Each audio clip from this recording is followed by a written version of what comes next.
మీలాగనే నేను కూడా government job మీద ఇష్టంతో దాదాపు 11 సంవత్సరాల క్రితం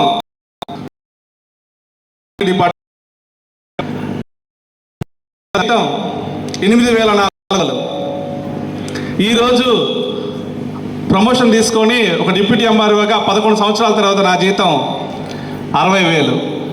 చూడండి, ఇక్కడ స్టేజ్ మీద ఇప్పుడు 50,000 దాటిన వాళ్ళు ఎంతమంది అంటే 10 మంది దాకా వచ్చారు. కానీ వాళ్ళందరూ సంవత్సరం పనిచేస్తేనే 50,000 దాటినాయి. నేను 11 సంవత్సరాలు కష్టపడితే నా జీతం 60,000. సో 1,00,000 సంపాదించాలంటే మన ఎంఎస్ఆర్ చెప్పినట్టు ఇక్కడ సంవత్సరం ఉంటే 1,00,000 వస్తుంది అన్నారు. నేను 1,00,000 సంపాదించాలంటే ఇంకా 5 సంవత్సరాలు పడుతుంది నా ఉద్యోగంలో. అది తెలియక చాలామంది గవర్నమెంట్ జాబులు అని చెప్పేసి జాబుల కోసము టైం వేస్ట్ చేసుకుంటున్నారు. ఈరోజు నా క్వాలిఫికేషను ఎంఎస్సి. నేను ఎంఎస్సి చదివాను. సో గవర్నమెంట్ జాబ్ అయితే బాగుంటుంది. నా ఫ్యామిలీలో ఎవరికి జాబ్ లేదు, గవర్నమెంట్ జాబ్ లేదు. మా నాన్న ఒక టాపీ మేస్త్రి. సో గవర్నమెంట్ జాబ్ అంటే అందరికీ ఈ లెవెల్లో ఉంటుంది, అవునా? సో దానివల్ల నేను గవర్నమెంట్ జాబ్కి 1 సంవత్సరంన్నర ప్రిపేర్ అయితే జాబ్ వచ్చింది. ఇక జాబ్ వచ్చింది కదా హ్యాపీ అనుకున్నాను. తర్వాత మ్యారేజ్ అయింది, పిల్లలు పుడుతున్నారు, శాలరీ వస్తుంది, 5వ తారీఖు అయిపోతుంది.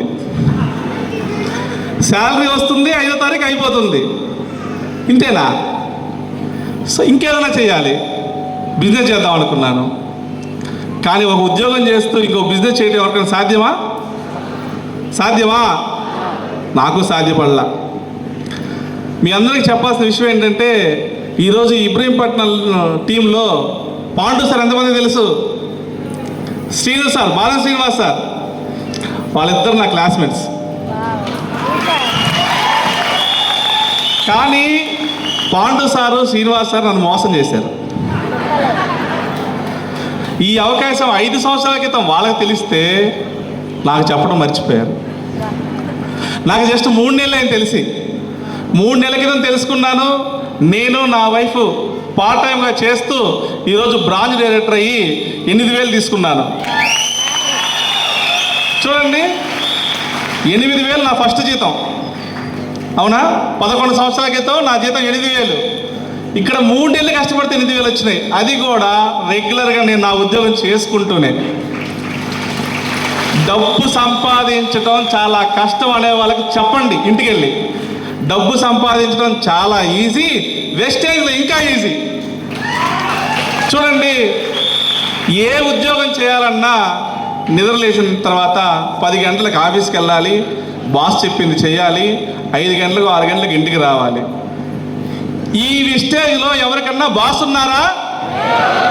ఎవరికి బాస్ లేదు. మన శ్రీశైలం సరే కదా సార్, మీ పేరు? మన గారు ఒక రైతు, ఉదయం తన పని చేసుకుంటూ ఈ వెస్టేజ్ చేస్తూ ఈరోజు 44,000 సంపాదిస్తున్నారు. ఈరోజు ఇక్కడ చాలామంది స్టూడెంట్స్ కూడా ఉన్నారు. ఇక్కడ స్టూడెంట్స్కి నేను చెప్పేది ఏంటంటే దయచేసి మీ జీవితాన్ని గవర్నమెంట్ జాబు, ఇంకొక జాబ్ అని చెప్పేసి టైం వేస్ట్ చేసుకోకండి. ఎందుకంటే ఒక్క నిమిషం ఆలోచించండి. మన ఇంటర్మీడియట్ డిగ్రీ కంప్లీట్ చేసే టయానికి మన ఏజ్ 20 నుంచి 22 సంవత్సరాలు ఉంటుంది, అవునా? ఈరోజు ఇదే స్టేజ్ మీద 22 సంవత్సరాలు కంప్లీట్ అయ్యి జస్ట్ డిగ్రీ ఫైనల్ ఇయర్లో ఉన్న ఒక మేడము 80,000 శాలరీ తీసుకుంటుంది. డిగ్రీ కంప్లీట్ అయిన స్టూడెంట్ 80,000 తీసుకోవడం గొప్ప.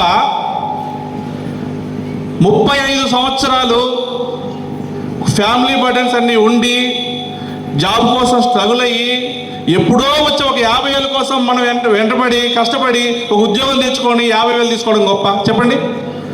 చిన్న వయసులో జీతం రావటమే గొప్పతనం. ఎందుకంటే ఈ రోజు వచ్చిన జీతము రేపు డబుల్ అవుతుంది, మన వెస్టేజ్ ఇంకా డబుల్ అవుతుంది.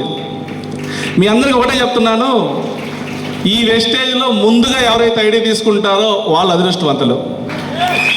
ఎందుకంటే ఇక్కడ అప్లైనరు, డౌన్ లైనరు, ఎప్పుడు అప్లైనర్ అంటే మనకన్నా ముందు జాయిన్ అయిన వ్యక్తి, అతను చాలా అదృష్టవంతుడు.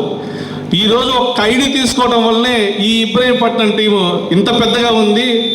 ఈరోజు ఈ బూట్ క్యాంపు తెలంగాణలో మొట్టమొదటి బూట్ క్యాంపు తెలంగాణలో వీళ్ళు పెట్టి ఇంత సక్సెస్ చేయడానికి ఆ కారణం జస్ట్ వెస్టేజ్ ఐడి.